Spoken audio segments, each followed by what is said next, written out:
check, check, check. Hello, hello. Good morning, everyone. If we can all just please take our seats, let's get started this morning.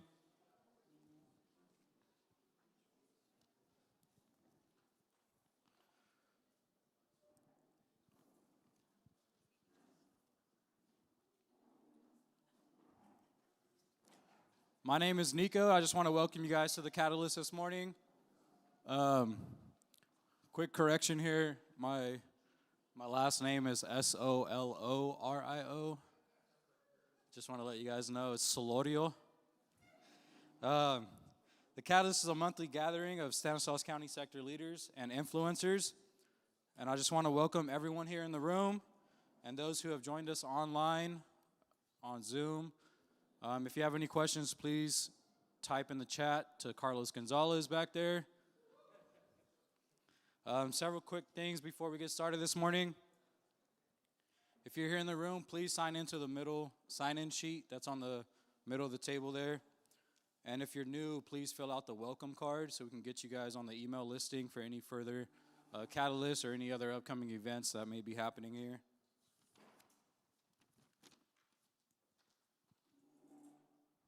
And then as well, if you guys can all do us a favor and get on your social medias, Facebook, Instagram, follow us on YouTube, like our pages so that you guys can stay updated and spread the word of the Catalyst and everything that City Ministry Network does.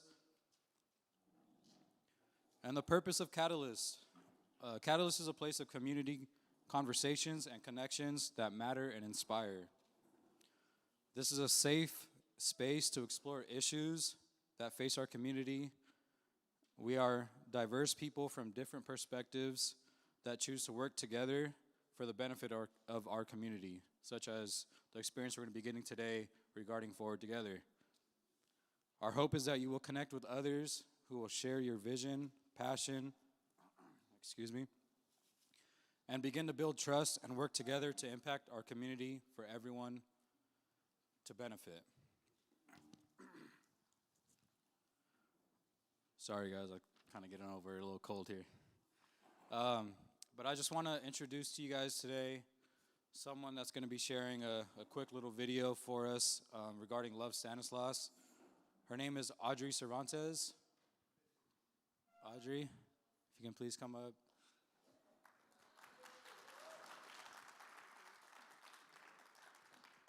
Thank you. Good morning, everyone. My name is Audrey Cervantes, and I'm helping to coordinate the Love Modesto event. We're going to be watching a video, and it's going to be our CEO and founder, Jeff Pishney. He's going to talk about how Love Modesto got started and what it's about. So please enjoy and watch with me. Thank you. Good morning, Modesto! Whatever reason why you're here today, whatever motivates you, I am so grateful that we get to volunteer together for the good of our city. We get to work together for the good of our city.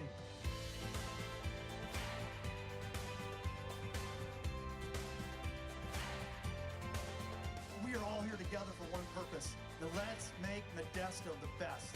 Are you with me?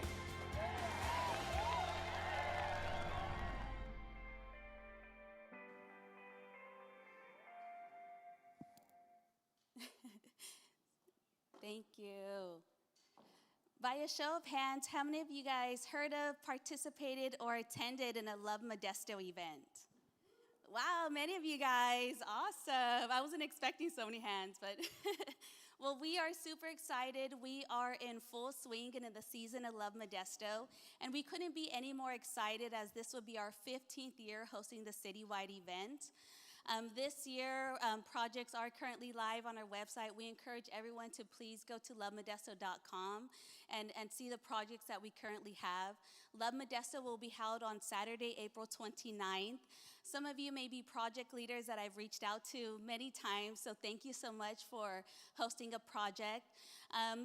We encourage volunteers of all age groups, all strengths and abilities to volunteer for our project. This year, we are just super excited.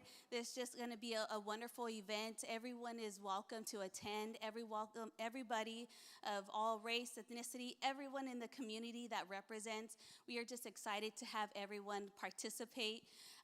If you guys have any questions, I have my business cards. They'll be in the back. If you guys have questions about ways to brainstorm on ideas, I'll be able to assist you. We are open to projects. I think we all heard of the phrase, see a need, fill a need.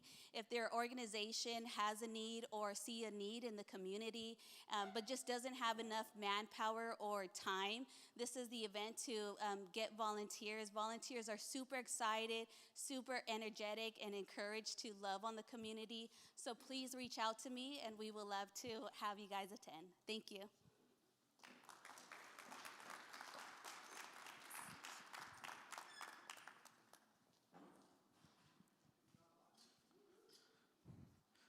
Okay, guys, so we have our first table talk question of the morning.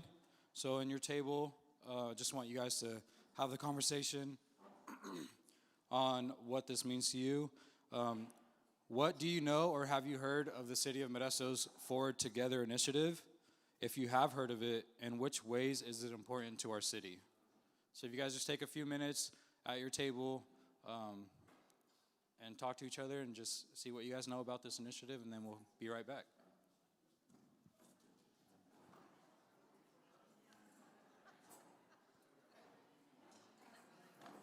All right, let's bring it back now. I hope you guys had a good conversations at your tables. Does anyone out there want to share what they learned, what they didn't know about Forward Together? Anybody? No? Okay. All right. So I'm going to be reading a few comments here. I'm going to be introducing somebody that's going to be speaking to us. He's a very good guy. It's not too bad. Modesto City Manager Joe Lopez comments, throughout his long history serving Modesto, Brandon has shown to be a leader of integrity and compassion. He is ready to guide the Modesto Police Department through his next evolution. Mayor Chief Gillespie clearly demonstrated his knowledge and support of the 21st century policing practices. His leadership will be critical to making Modesto a safer, more welcoming, more equitable place. Chief Gillespie has spent his career serving the city of Modesto. He first joined the police department in 2001 as a police officer and worked his way up the ranks. He served as an assistant police chief for 2 years before taking on the interim police chief role in December of 2020. Please welcome to the stage Mr. Brandon Gillespie.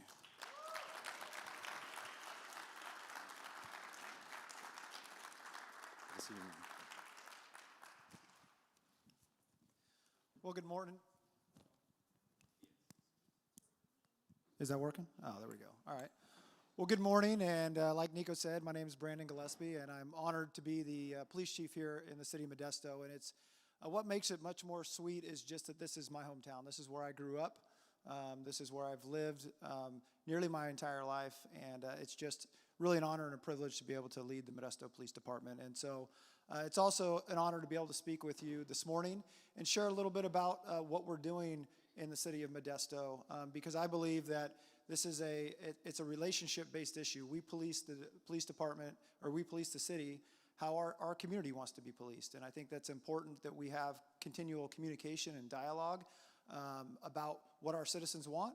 And then when we're doing things, we need to communicate back to everybody about what's going on. And so that's what we want to take just a few minutes this morning to talk about the Forward Together initiative, and where we're at, what we're doing, and kind of what's come out of it. So in the short time we have, we'll try to power through a lot and give an overview. And so really what I want to do, but like any smart leader does, I bring people with me that are actually a lot more smarter than I am, so they can make me look good, right? So I did bring several people with me this morning who have big pieces about what we're going to talk about today. And so first, I'll have them all come up on stage as I introduce them, so that you can see who they are, because these are important faces that really have an impact on what we're doing in the city of Modesto. So the first person I'd like to introduce is Allison Van Gilder. She's one of our deputy city managers.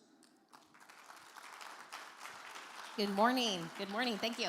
And she really is one of our deputy city managers, and part of what we're going to talk about today is really going to be led going forward by the city manager's office. So Allison's going to play a very important role in a lot of things that we're talking about today. Also, I'd like to introduce Lieutenant Brian Kleiber and Sergeant Eric Schuler. They are both involved in our alternative response units, and that's a big portion of what we're going to talk about today. And so they are the two supervisors that oversee our alternative response units and have been really ingrained in making sure that program is successful. And then finally, I'd like to introduce Lieutenant Chris Adams. And Lieutenant Adams has played a variety of roles. He was our lieutenant for our training division for the last few years and was heavily involved in helping educate the Forward Together committee. And he just recently transitioned to our internal affairs lieutenant. And so he's going to play another important role in our department and work very closely with some of the things that we're going to talk about here today. So this is my crew for the morning to help us out.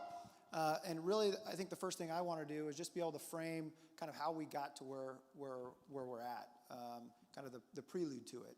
And if you think back and you go back to even pre-2020, there's always conversations when things happen nationally about policing.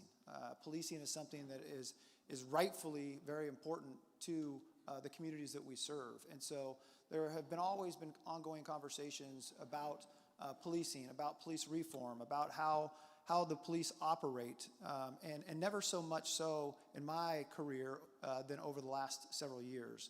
And so that conversation had been going on for a while. I remember when Chief Carroll, the previous police chief, had conversations with our local NAACP about civilian review boards and things like that. So this is a conversation that had been going on for a while. And definitely when the tragic death of George Floyd happened, that really ignited a conversation nationally like I've never seen before. I mean, there was conversations before when we had Rodney King and different things like that, but George Floyd really reignited that conversation. And so those conversations were hot and heavy. We then had some local incidents, even locally, that added to that conversation. And so I think it was ripe for us to really look at it here in Modesto of what we're going to do. And then in 2020, November of 2020, we had the election of a new mayor, our Mayor Cesar Wallen here. And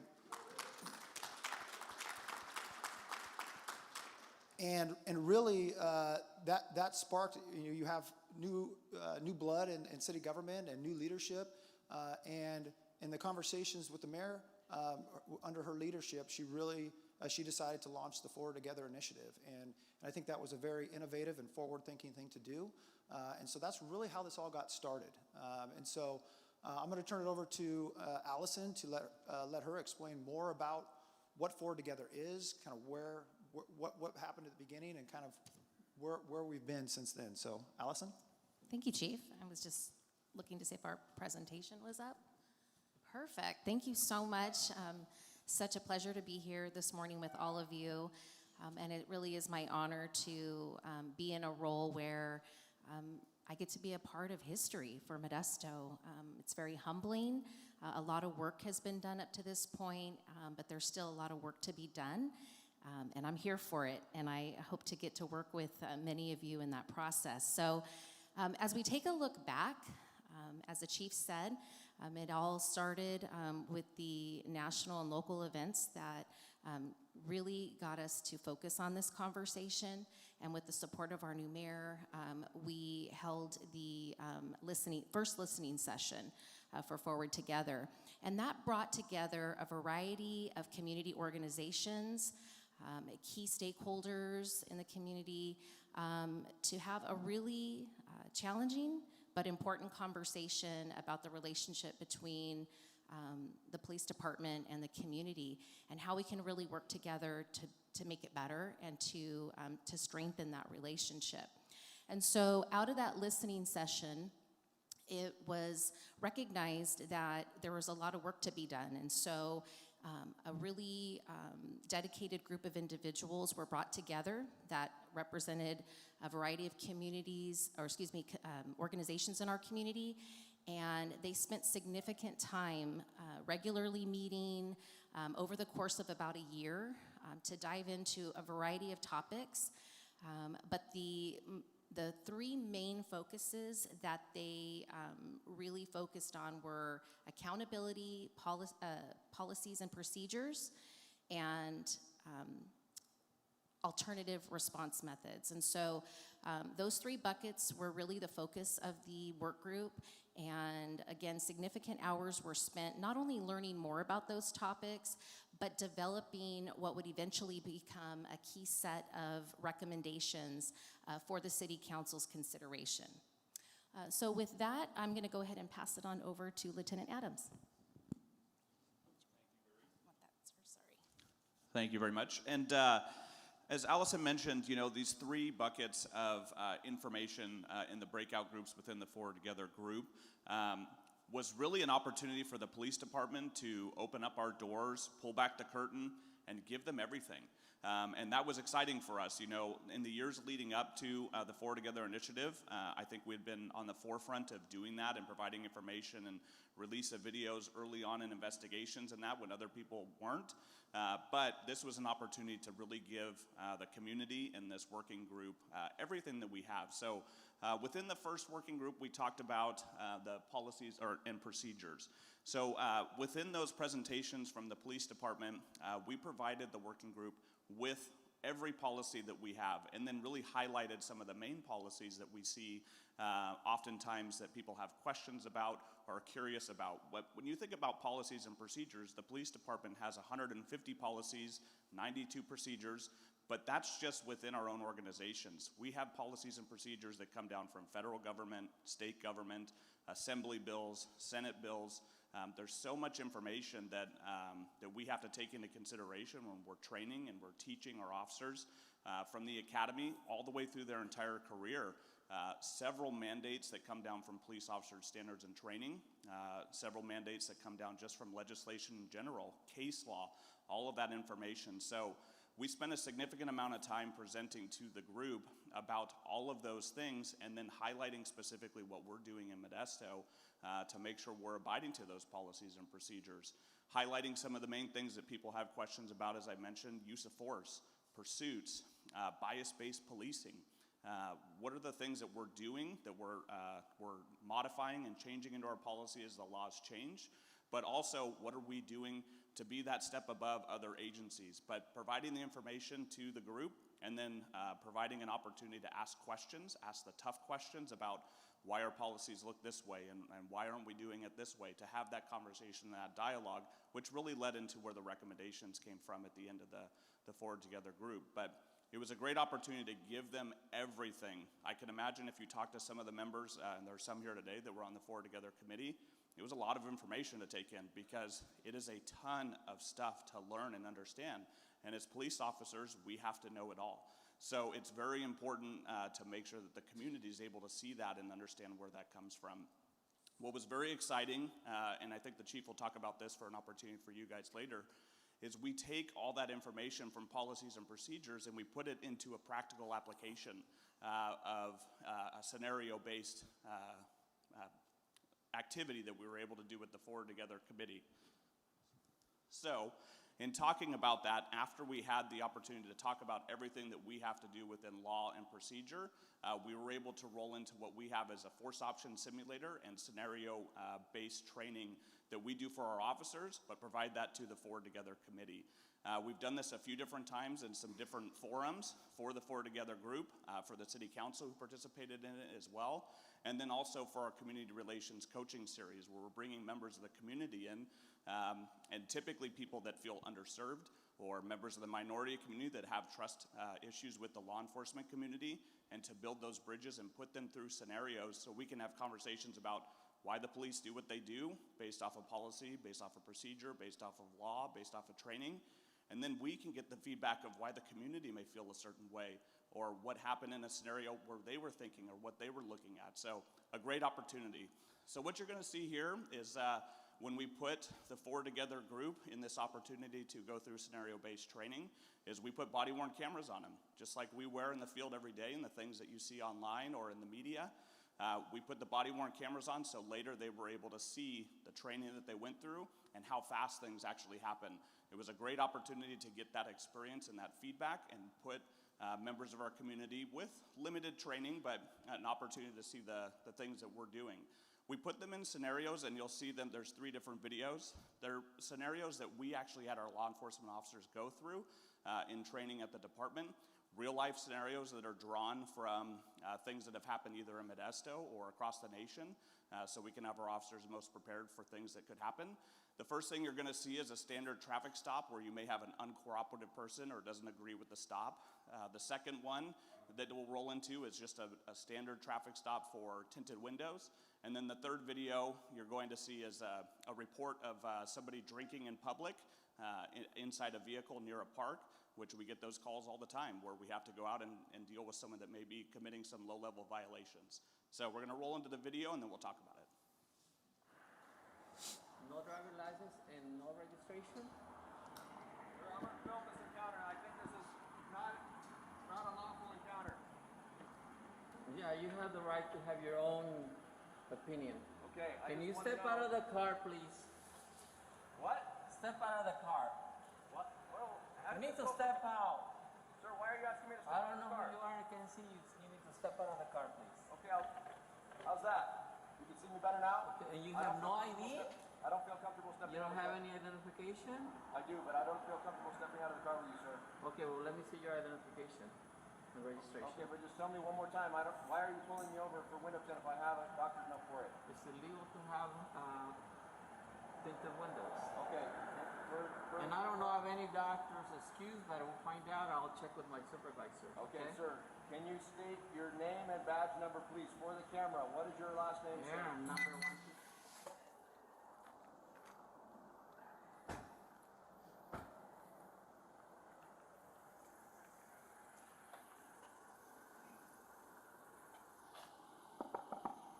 Excuse me. You roll down the window?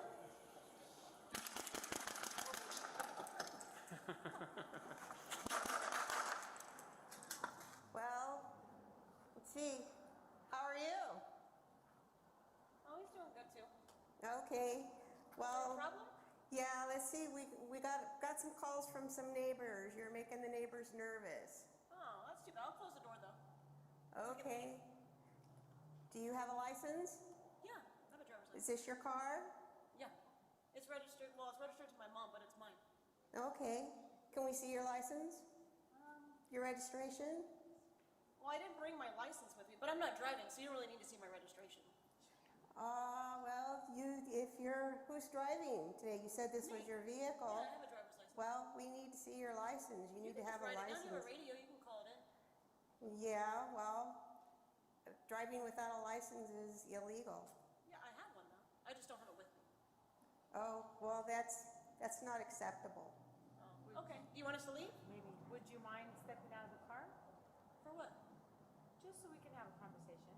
Oh, I can talk right here. My legs hurt. I hurt my foot. If you wouldn't mind, we'd prefer for you to step out of the car, please. Did I do something wrong? Then? No, not at all. Just make us feel safer. Oh, well, you guys have guns. Well, we can't see that you don't. Oh no, I don't. I don't like guns. I don't have anything. I mean, but you both have guns. Would you That's mind? kind of scary to me. Would you mind stepping outside so we can talk to you a little better? I mean, I guess I can. I really don't want to.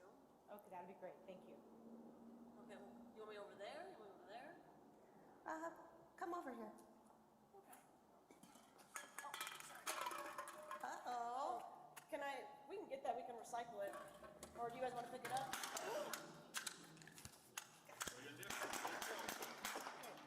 We're dead. Go for it. All right. Go on. So you can see there that in these scenarios, things happen very quickly. What we didn't want to do in this scenario-based training was put the Forward Together Committee members of the council, which you'll see there. I think Councilmember Scudia Brayton was in that one. Will Kelly, who sat on the Forward Together Committee, Teresa Gamboa. So going through that process, we didn't want to put them in something that was so ludicrous of a scenario just to have fun with it. We truly set them up in scenarios that we've seen here in the city or nationwide, and give them an opportunity to get the feeling that our officers get in training. We had several members of the committee go through that last training there, where it didn't end up in a shoot scenario. It was designed specifically if they kept their eyes on that second person the entire time, that person never had the opportunity to take the gun out. But you can just see how things happen so quickly. And it created such a great dialogue in the end between the police department and members of the Forward Together Committee to talk about why it is that we do certain things. Policies and procedures we have to follow in those scenarios to, one, try to keep ourselves safe, but two, also respect the rights of those who may be stopped or a call for service. The biggest thing that we really got out of that was the communication. It was being able to have conversations with people, I think, was one of the main pieces of that, to be able to talk to people, and we felt that was very beneficial. Not sure what happened with the presentation there, but we'll keep going. So the next piece, the next bucket that we talked about was accountability. And this was a very important thing to talk about, what measures the police department had and has in place at the time of the Forward Together group about accountability. And there's a lot of things that we were able to show and have conversations about where accountability comes from. Thank you. No problem. And so we were able to discuss several things, talking about what legislative accountability there is, what internal accountability, state level, federal level, talking about our internal affairs process, how people can make complaints about our officers and the service that they get, what avenues that they have to feel comfortable to make complaints about an incident they have or an interaction that they have with members of the police department. We also talked about what accountability measures we have when we use force. What do we have when we have a pursuit? There's so many different levels of investigation and comparison to policy and procedure when we have a use of force incident. It's reviewed at so many different levels. It starts at a sergeant, lieutenant, and all the way up to a captain of a division. And if it's a citizen complaint or a number of different categories within force that's used, or a complaint of excessive force, investigated by internal affairs. The legislative things that have come up over the past several years that we use to keep ourselves accountable. You may be familiar with SB 1421, where we are required to release certain investigations of allegations against us, whether that's excessive force, abuse under the color of authority, things like that, that we just release to the public our entire internal affairs investigation for that transparency piece. Most recently, Senate Bill 2, that is about decertification of police officers, and we talked about that. California was one of the states that did not have a decertification process for the longest time, and just recently that was enacted. And if there's certain levels of misconduct, police officers can be decertified so they don't skip and work to other agencies if they've done something egregious. So we had the opportunity to talk about a lot of these things that we utilize to hold ourselves accountable. One of the main things that we talked about is officer-involved shootings, right? Oftentimes brings a lot of interest, a lot of scrutiny, a lot of conversations of questions and understanding the why. So we talked about what you see here. This was one of the slides that we had in the Forward Together initiative, was talking about what happens when an officer-involved shooting occurs, all the different investigations that go into it, 3 different independent investigations, and then looking at different laws at both local and the state level. And then most recently, adding in another piece of that, the DOJ could come in and investigate someone that is determined to be unarmed. So it was a good opportunity to talk about what we have in place, but also give the Forward Together Committee an opportunity to say, hey, where are the gaps? What are the things that we've seen in other agencies across the state or across the nation that we feel would be beneficial to Modesto that led to the recommendations that we'll get into here shortly. So those are the conversations we had about 2 buckets, the policies and procedures and accountability, that really gave us a great conversation starter, and then that opportunity to ask questions both back and forth with the Forward Together Committee and the police department. So I'm going to turn it back over to Allison to talk about the next steps before we dive into the alternative response models of what's happening with the Forward Together initiative and where that's transitioned. And I think right before I hand it over to Allison, we were just talking yesterday, and just leave the slide up for a second, because there's going to be a new bucket, and Allison's going to talk about that here. But with a police review board that the city has implemented and an independent auditor, you're now going to have this yellow circle here is the internal administrative investigation by our internal affairs of any investigation. So we are now, and Allison will talk about it a little bit more, we're now going to have another circle with, which is an independent auditor and a police review board that will work hand in hand with our internal affairs as incidents, critical incidents, including officer-involved shootings, are investigated internally. They will work hand in hand and ultimately have an independent review of how we investigate these type of officer-involved shootings and other critical incidents. So, Thank you, Chief. So, two key elements that resulted from the work of the Forward Together group under the focused area of accountability were the recommendation to establish a community police review board and to engage the services of an independent police auditor.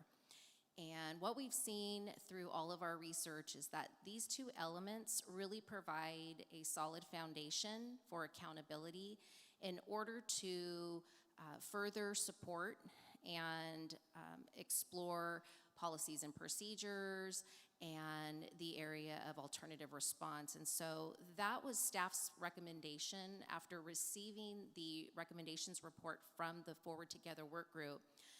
Our recommendation to council was to start with these two areas.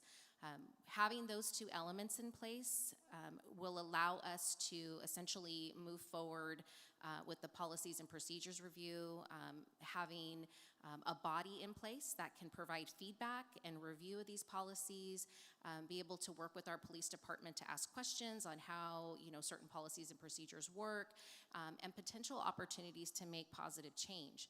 So where we stand now, and after receiving this direction from council to move forward, that took place in December, and we quickly went to work to move forward with recruiting for applicants for the board. And so I'm very proud and pleased to let you know that through our efforts to recruit for this board, we had an overwhelming number of applicants.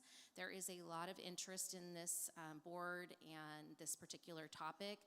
As far as we can tell, it's the highest level of interest that we've ever had for any of our boards, so we're really proud of that. We currently have 57 individuals that are in the screening process, which is very exciting and very encouraging that we have so many people in our community that want to get involved. And so we're moving forward with the implementation of that. I'll go over the timeline here in a minute. And then we are also in the process of the RFP, which is a request for proposal for independent police auditor services. So both of those items are moving forward, and there will be more information to come on both of those. In terms of, let's see. Sorry, there, oh, I went too fast, sorry about that.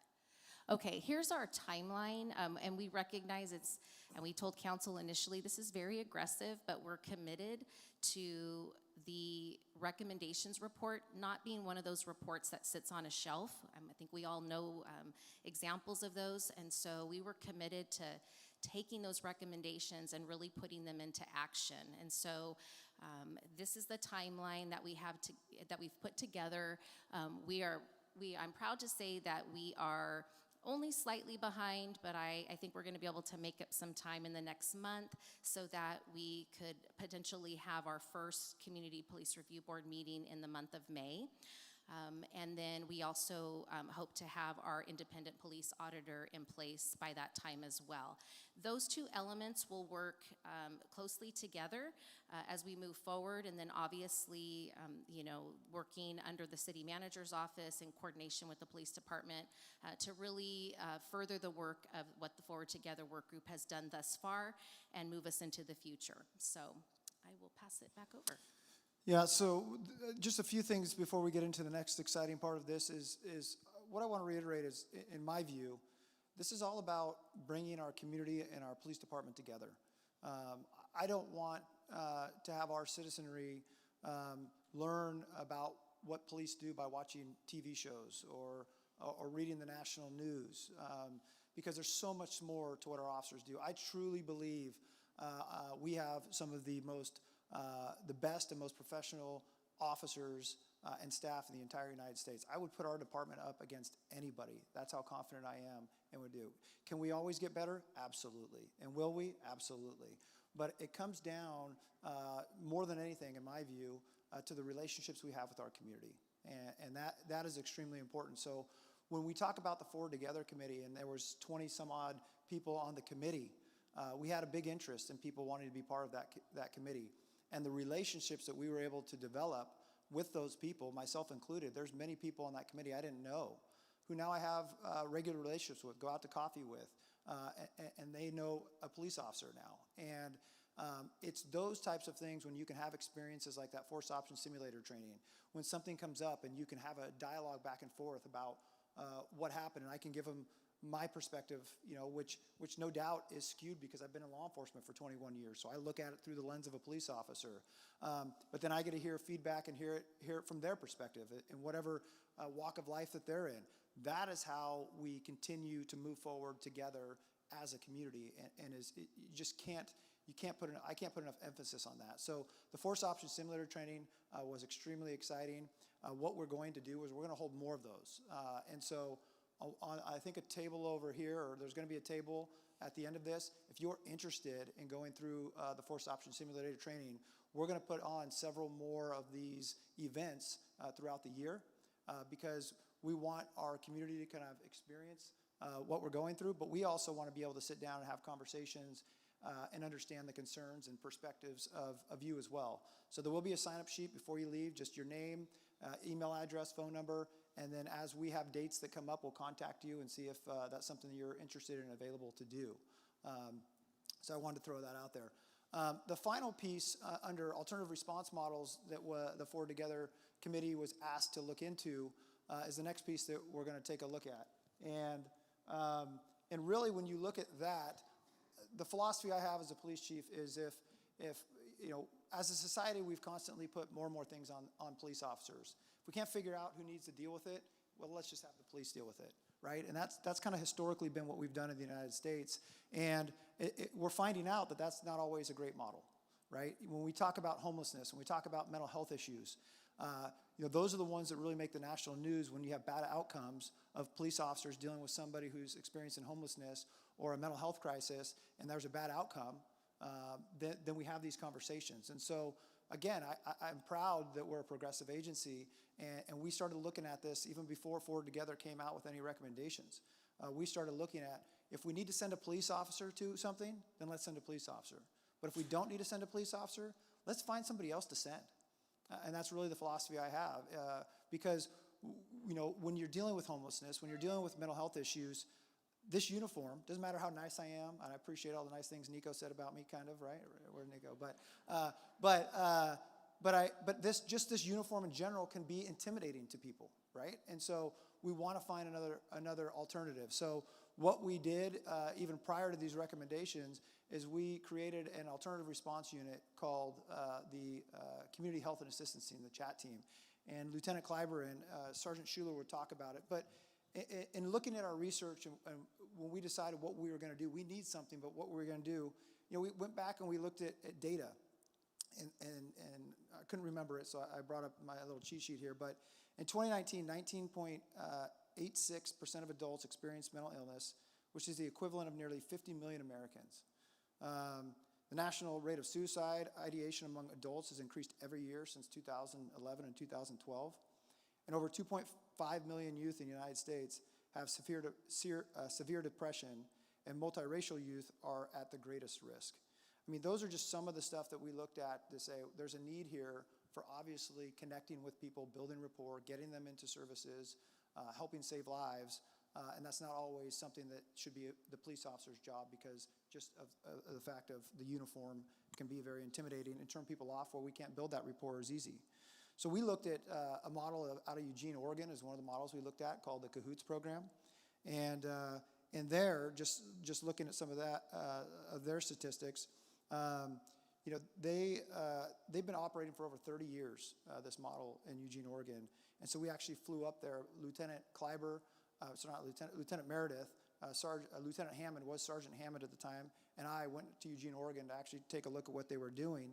And they estimated with this program that they're saving about $2.2 million a year in officer wages by having this alternative response model.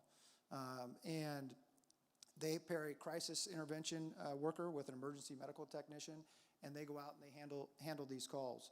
So we wanted to have a very similar model. So we looked around the community, and we started this in April of 2021, and we hired some of the best social workers that you can find in our community that know our community. And several of my, as I looked around, there's several of them here in the audience today, several of our chat workers. The Community Health and Assistance Team, the acronym's CHAT. And we did that because we believe it comes down to relationships.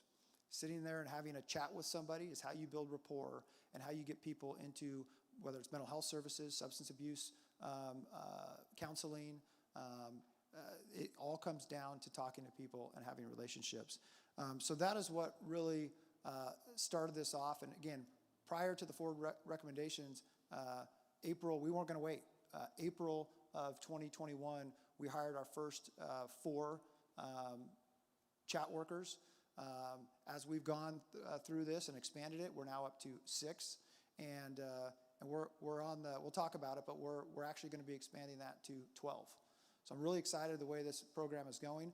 But I'm going to turn it over to Lieutenant Kleiber and Sergeant Schuler to talk more about exactly what chat does, what they're doing, and how excited we are about this program. Good morning. Like the chief said, my name is Brian Kleiber. I'm a lieutenant here with the Modesto Police Department. I oversee the area command model, and probably the largest component of that area command model is our alternative response unit, if I can say it right. And as the name indicates, it is our way of showing that we're going out there and trying to find new solutions and alternative responses to some of the problems that plague our community on a daily basis. So the alternative response unit is made up of our blight and abatement team. It's made up of our HART officer, which is the sworn peace officer component of the unit. It's made up of the park rangers, which is an exciting new program I'm sure many of you have already heard about, and also our chat specialists. And I can tell you from experience, the chat specialists, 2 of whom are here today, Christina and Marlene, thanks for coming. They do a great job in engaging this community. They have the knowledge of the systems that are available to them. They have experience with some of the obstacles that these folks sometimes face in dealing with trying to get through that system. And probably most importantly, they have the heart to go out there on a daily basis and engage a community that sometimes can be difficult to get services to. They do a great job of this, and probably Sergeant Schuler has a little more experience with them directly. He oversees them more directly than I do, so I'm going to pass it on to him and let him go from here. Thank you, Lieutenant. Before I get started, I just want to watch a quick video.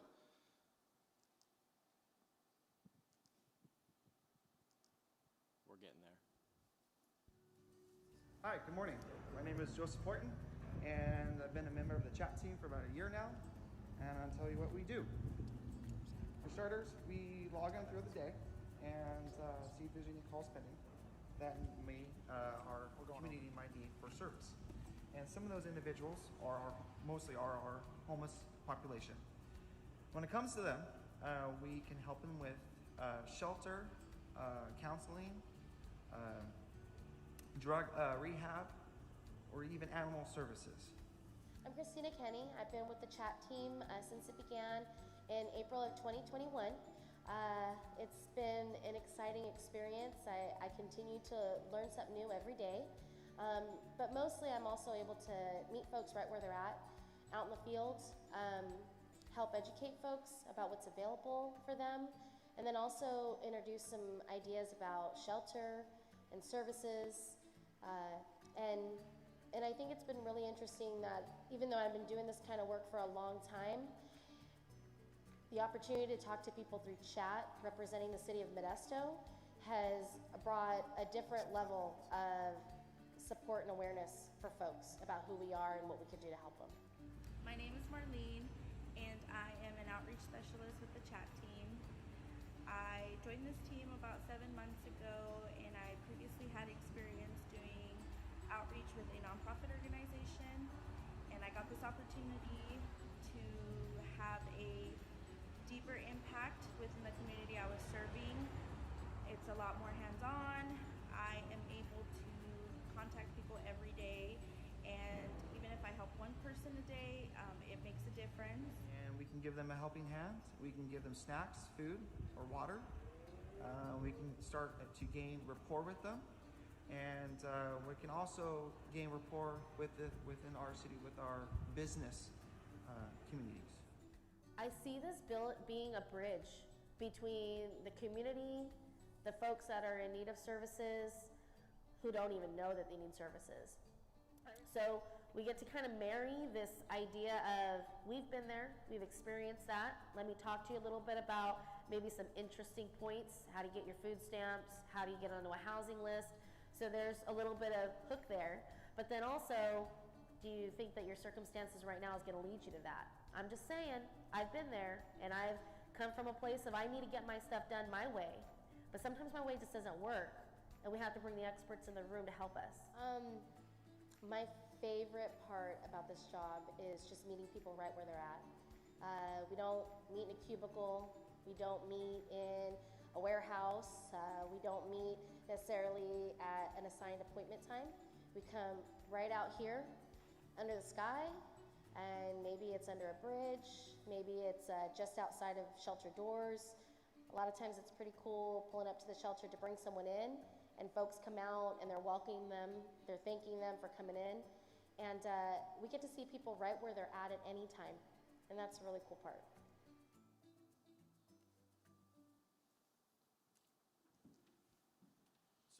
We heard it firsthand from members of our chat team right there, what it is they're doing on a daily basis. But just to take a moment and a little bit deeper dive into what it is they're doing and how they're doing it, right? So community members throughout our city are going to be calling the Modesto Police Department, the non-emergency number, to report something that they're seeing, whether it's quality of life related, mental health related. Simple example would be driving down the roadway, like let's say McHenry, for example, and they see someone camping on the side of the road. Right, that's a clear indicator that someone doesn't have a place to live, more than likely does not have a job, more than likely needs some assistance. So a call for service like that gets generated, and our community health and assistance team members will respond and address that appropriately. One of the great things that you saw in that video there that Christina Kenny, one of our chat members, mentioned is meeting people where they're at, and that is super important to what it is that we're doing. We're coming to them and we're providing them with the right resources. We're helping educate them on what they can be doing and also sharing what we can be doing to help them. We work with a lot of community partners out there. An example would be the Redwood Family Center, who's here today. And we work with them on a daily basis to find the right avenue that works for them. We encounter people all the time that are struggling with mental health, drug addiction, alcohol addiction. There's barriers that are involved. And our chat team has to get to know people, has to get down and dirty, so to speak, get to know what's going on with them, where they come from, how they got to where they're at, and what we can do as a team to get past it, what we can do to move on. And when I say we, that's exactly what I mean. I mean the members of chat, the Modesto Police Department, and the individuals themselves. We want to hold them accountable and at the same time provide a helping hand so we can move them along and provide the right resources. Many times we'll engage people 1, 2, 3, 4 times. We'll provide some services, and eventually we're able to make the next step, which might be some sort of shelter or some sort of placement in a program. And our team works very hard to build that trust and build those relationships. Oftentimes I speak with individuals out on the street, and I ask them, have you heard of chat? Have you spoken with chat before? More often than not, they have. And I ask them, well, what is your experience with them? What do you think? And overwhelmingly what I hear is they're doing a great job and they're building trust. We believe them. When they make contact with us and they get down and they sit and talk to us and they get to know us and they find out what our needs are and they ask us what it is that we need, they help us find a solution. They follow through. They link them with services almost immediately if possible. We can't just meet somebody out on the street that's struggling with something and tell them, okay, well, we're going to schedule you with a mental health assessment in 7 days because that's the next available time, and be there this date, this time, don't be late. It's not going to happen. We have to provide that immediate service, and that's something that we're doing. We're making phone calls. We're doing what we can to transport from that location to a new location to accomplish what we need to accomplish. And so far, it's working very well, and we're moving in the right direction. Here we have a photo of chat engaging someone. You know, I could stand up here and explain many success stories, and in the interest of time, I'll just kind of briefly share one. We did have a female that was homeless for several years, living in her car, bouncing into a hotel every once in a while, living with her boyfriend, her 2 kids, her elderly mother, and just struggling to get by. Chat located her, engaged with her and the family, provided some resources, continued to connect. They did not give up. They met with her one day, then the next day, then another day. And eventually, after probably a year or more, they were able to link her with some extra services and get her into some transitional housing, where she's doing well now. In fact, she's just had another baby. And so we continue to work with that and build those relationships. It's very common that many of the community members that chat will encounter will remember who they are. Will remember that they spoke with Marlene the other day, and when they need something, they're going to ask for her specifically because they know that she's there to help them. You know, when you look at a photo like this, I can't help but think of, right, animals. A lot of what we encounter on a daily basis is people with barriers that kind of slow some of this process down. We've got animals that are not neutered, that are not spayed, that don't have vaccinations, which makes it a little bit challenging to get these people into shelters. And so our team will work with other animal groups to make sure that this happens.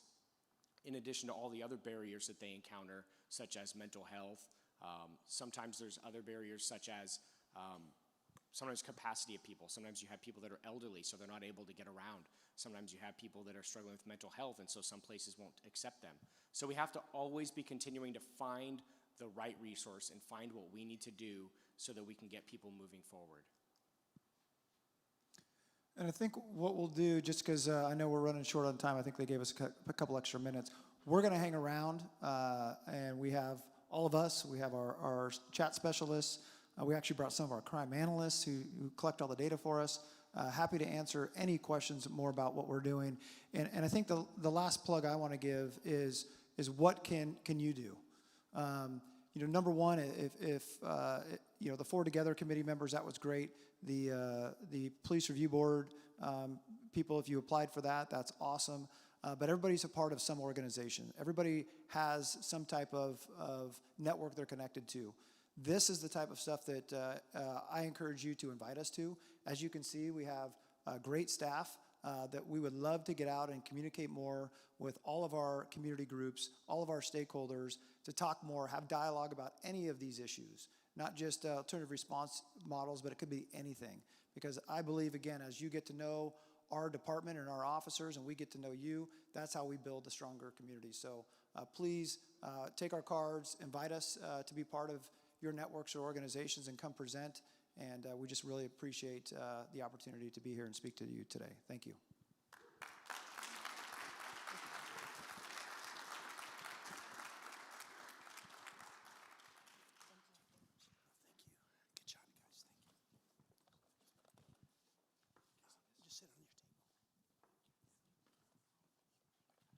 I want to introduce to you, I'm sorry. Oh, thank you very much. Introduce to you, I'm not supposed to do that, clear my throat in the microphone. Leah Ashford, who was part of the committee and wants to share with you just from the community perspective how that all went. Yeah. Leah, and by the way, proud member, she was our City Minister Network rep on the board. Yes, thank you. So yeah, just a little bit from the community perspective being on this Forward Together. As they were talking about policies and procedures, I was picturing the humongous notebook that they handed us with all the policies and all the procedures, which made me decide not to be on that subcommittee. But the people who were on it loved detail. They took highlighters, went through, honestly, every single policy, I think every procedure, writing notes, saying, here's what we want to see changed, here's some policies we want to see added. They were very involved, and lots of recommendations that went to the City Council.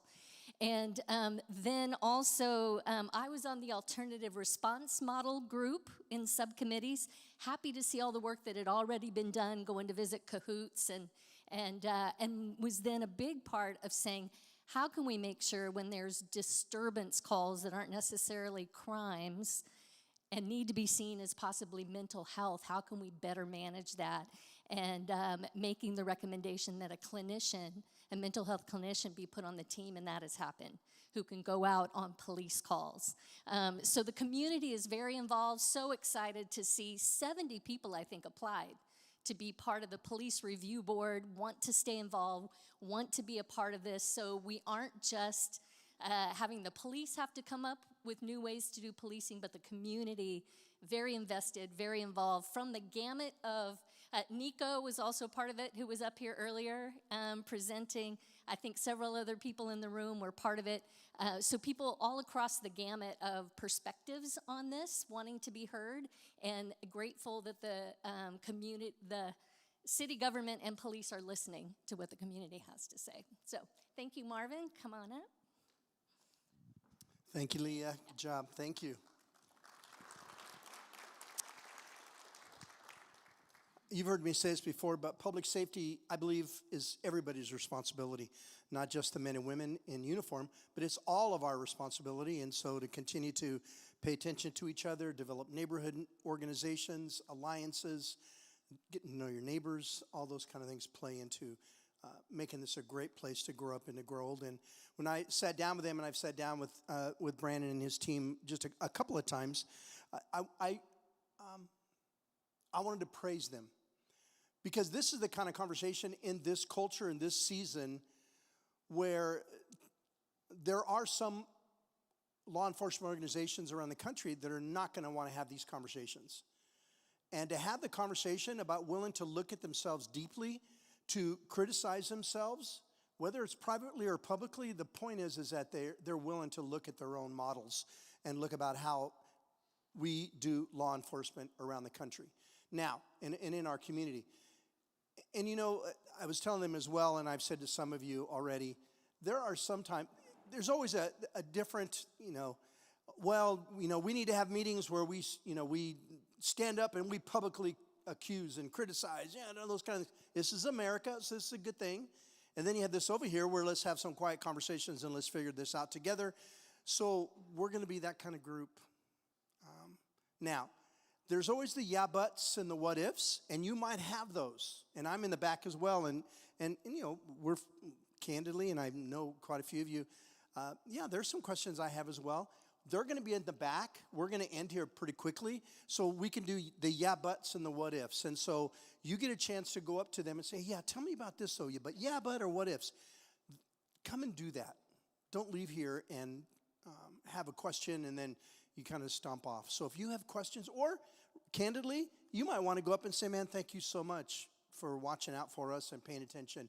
And for me, like I told them publicly, privately last week, the courage to look at ourselves and say, what can we fix? Where are we? What can we do better? To me, that's courage. To me, it's not courageous to just put the fortress up and to hang on for dear life and say, no, this is how we always do it.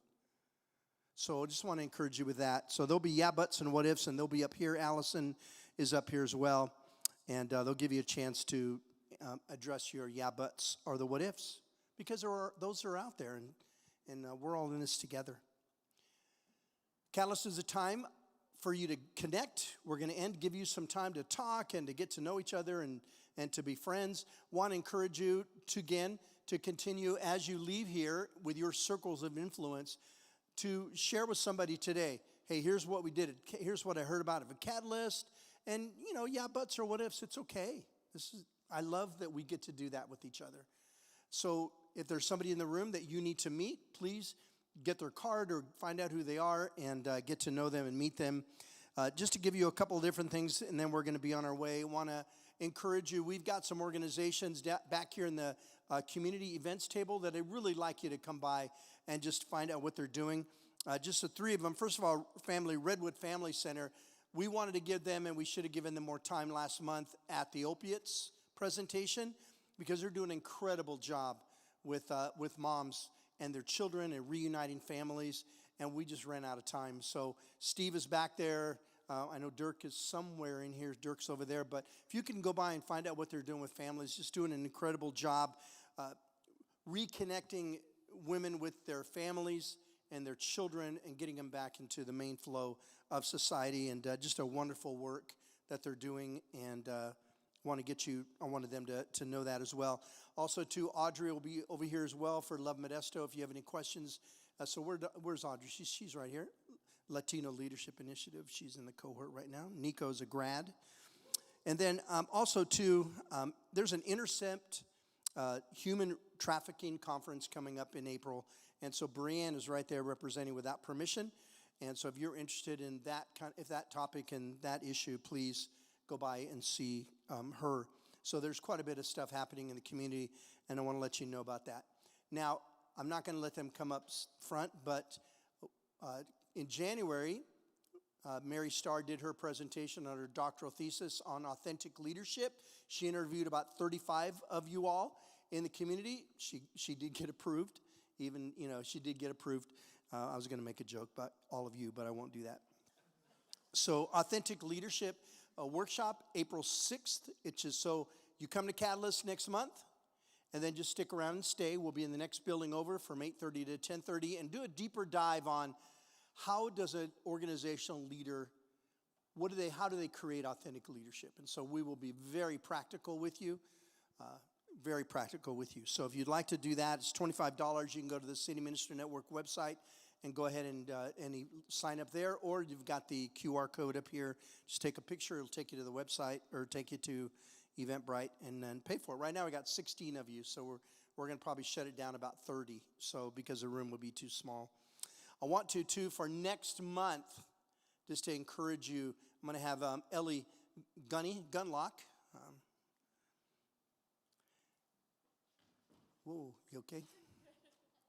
I fell a couple of months ago. I was thinking about falling as I came up, and I think I jinxed myself. So I'm glad I didn't actually fall. What's her name? Jennifer Hudson. No, what's her name? She fell one time. Yeah, there we go.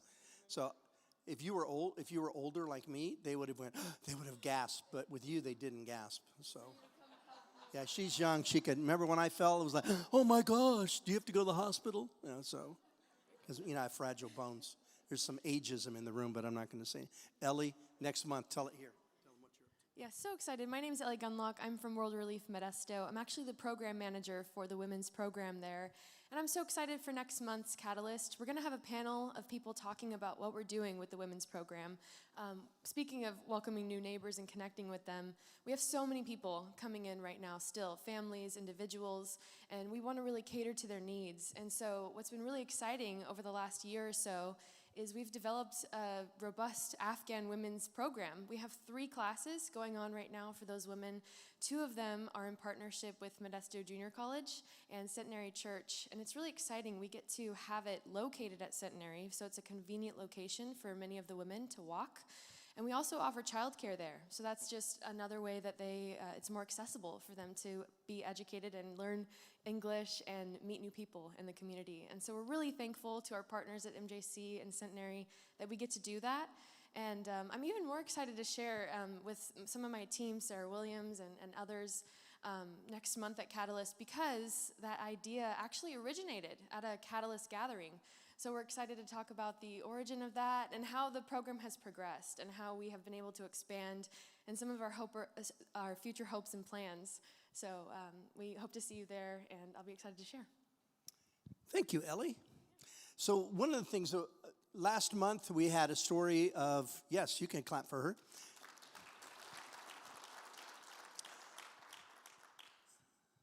Gabriela Hernandez, or Gabby, that's all I know her as, with the tacos machines and all that, and all of you, we brought to you this need, and she bought some other taco making machines. We had her just share her story about how things are going and how positive. A few years back, when the Afghan families were coming to America after the roll down of Afghanistan, there were a lot of families, and you all pitched in to support them and help them. We want to come back and tell that story about what's happening with them and how they've progressed and how just some amazing things, either assimilation or how other communities come around them. For all the negatives sometimes we hear about our community, I want you to know this: you are an incredibly loving place and a giving place and a serving place. And it is an incredible place to grow up in and grow old in. And this morning gives us another example of that, of men and women working to try to figure out together how we can keep all of us safe. We got this, we're a welcoming community. where again, you know stories around the country that just didn't happen. But here, whole different story. Modesto Police Department, you saw a couple of videos of the force simulator. And if you'd like to sign up for that and get that experience doing that, I've done that, and it's an amazing experience. The men and women will be over here too. You can sign up with them, and then they will get back to you on scheduling a time around your schedule and around theirs when you can come in and practice that. So, Ellie, do you want to come back up? We're going to ask Ellie to close us in prayer. And then I want to encourage you to stick around and just get to meet each other, some more coffee, and go from there. Ellie, thank you, ma'am. Thank you. Join me in prayer. Lord Jesus, thank you so much for this room of leaders and for the organizations that they serve. Thank you so much for the Modesto Police Department and what they're doing in our community. And I ask that you'd protect and strengthen them as they bring these new ideas forward, and that you would build bridges in our community to better serve all people. I, again, thank you for this room of leaders. I just pray that you would strengthen them as well, and they'd also bring pockets of rest and rejuvenation this week as they bring forward new things, as they initiate things, and as they commit to each other in connection. Thank you for this gathering, and I just pray over all of this in Jesus' name. Amen. You have a good morning.